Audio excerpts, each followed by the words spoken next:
Hello friends, ఎలా ఉన్నారు? నేను బాగున్నానండి. మీరు బాగున్నారే అనుకుంటున్నాను. ఫ్రెండ్స్, వేడివేడిగా మనం చపాతీలోకి ములక్కాడ కాజు కర్రీ చేసుకున్నాం అండి.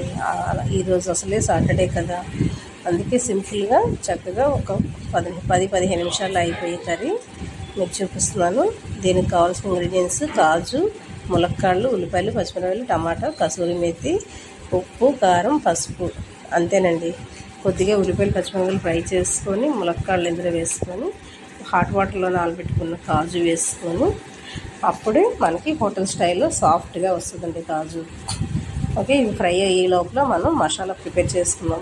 మసాలా ఏంటంటే ఒక 2 టమాటాసు, ఒక ఉల్లిపాయ, కొద్దిగా గసగసాలు, కొద్దిగా కాజు, అలాగే అల్లం ముక్క, వెల్లుల్లిపాయలు, ఒక పచ్చిమిరపకాయ, ఒకటంటే ఒకటి ఎండుమిరపకాయ వేసి మిక్సీ పట్టేసి ఆ మిశ్రమం ఇందులో వేసేసుకొని ఆయిల్ పైకి వచ్చే వరకు కూడా మనం ఫ్రై చేసుకొని కొద్దిగా వాటర్ వేసుకొని మళ్ళీ కొంచెం దగ్గరికి అయ్యేదాకా ఉంచుకుంటే వేడి ములక్కాడ జీడిపప్పు కర్రీ ఇది మనకి రైస్లోకి బాగుంటుంది, చపాతీలోకి ఇంకా సూపర్గా ఉంటుంది. ఫ్రెండ్స్, ఎంత బాగుంటుందంటే చాలా బాగుంటుంది. ట్రై చేయండి. మీకు ఎలా వచ్చిందో కామెంట్ చేయండి.